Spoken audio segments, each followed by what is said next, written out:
Maharashtra today 24 news सत्य परिस्थितीचा सविस्तर आढावा।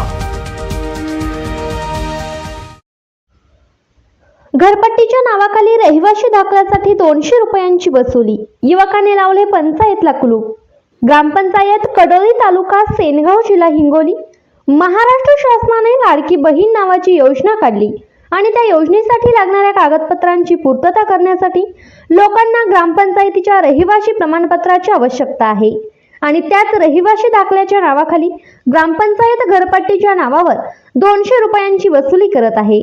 ही बाब लक्षात येताच गावातील युवक संतोष माहोरकर आणि विगेश देवकर यांनी याबाबत जाब विचारला। त्यावेळी त्या ठिकाणी उपस्थित असलेल्या अधिकाऱ्याने मला ग्रामसेवक आणि सरपंच यांनी पैसे घेण्याचे सांगितले असे त्यांनी उत्तर दिले। त्यांना हे उत्तर लेखी मागितले तर त्यांनी लेखी देण्याचे नकार दिला।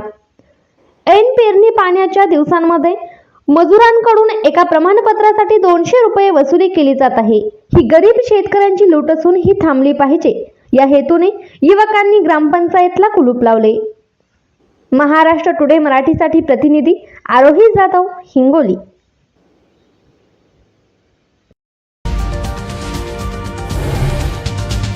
आजच महाराष्ट्र टुडे 24 न्यूजला सबस्क्राईब करा आणि सत्य परिस्थितीचा सविस्तर आढावा पहा।